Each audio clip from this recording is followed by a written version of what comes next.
Debout.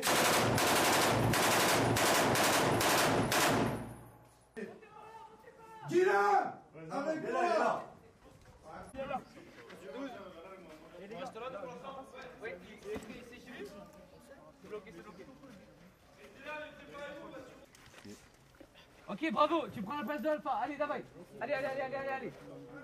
Alpha. Alpha à moi. Alpha. Ok, Ah oui. on rentre par l'entrée. Vous êtes prêts, les gars? On prend la façade de droite là, c'est bon? Ah non, mais il y a l'entrée, nickel. On prend l'entrée, c'est bon. Bravo à moi. On participe à l'exercice polonais Dragon 24. C'est un exercice national polonais auquel certaines nations de l'OTAN, membres de l'OTAN, ont été invitées, la France en faisant partie. L'exercice consiste en 3 phases. Un déploiement logistique depuis la France, un déploiement technique et tactique sur le théâtre, qui s'est déroulé depuis notre arrivée le 21 février jusqu'à il y a 2 jours, dans lequel on a eu une phase de franchissement de coupure humide de la Vistule, une marche à l'ennemi de 300 km. Là, on attaque la dernière phase, qui est la phase de, on va dire, campagne de tir. Il y a un exercice de tir interarmé et interallié. La partie blindée, on ne l'a pas fait depuis 1996. Là, on le fait en interarmé et en multinational, donc c'est d'autant plus intéressant pour nous.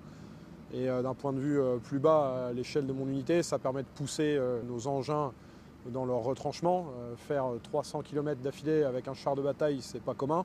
On entre dans une nouvelle ère en fait. Jusqu'à maintenant, on était dans une ère d'assez basse intensité, où on avait un rapport de force qui était systématiquement à notre avantage. Aujourd'hui, avec le retour d'expérience des événements actuels partout dans le monde, on est entré dans une nouvelle phase où on va se concentrer sur la haute intensité. Au lieu d'avoir un combat du fort au faible, on va avoir un combat du fort au fort, avec les mêmes capacités technologiques, les mêmes structures, avec parfois où nous on va être mis en déséquilibre. Donc oui, ça se ressent dans nos entraînements et oui, on prend en compte tout le panel des menaces qui s'offrent, mais que ce soit depuis 2022 comme depuis 5 à 6 ans sur d'autres territoires. Yeah, so Exercise Dragon, we brought the battalion. We are an infantry battalion, so we have 2 infantry companies with 1 armor company, which is tanks. And what we're doing here during this exercise is lots of things, starting with the Vistula River.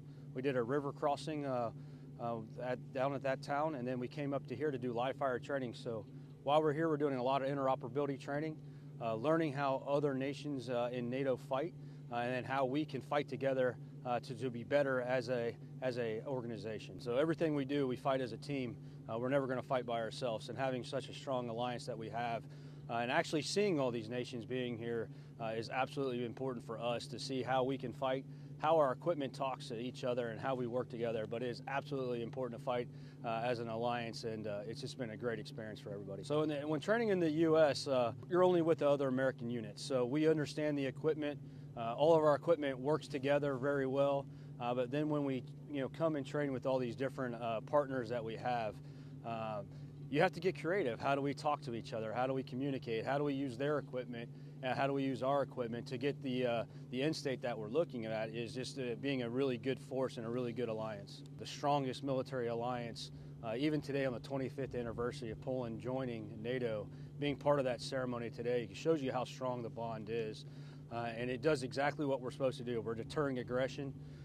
We're here doing that, and then as we're doing that, the world knows how strong we are. So that alliance alone and NATO coming together and showing what we can do is absolutely important for the world and for Europe, absolutely. My battle group is composed of different enforcement, not belonging on my command post, and 2 AFV companies coming from my regiment. But I'm also enforced with the 7th Armed Brigade, French Army, different elements, 1 Leclerc tank company, and also 1 combat engineers and some logistical enforcement. It's very important for the French land forces to work with the other NATO armies because it allowed us to discover new kind of terrain, east part of Europe.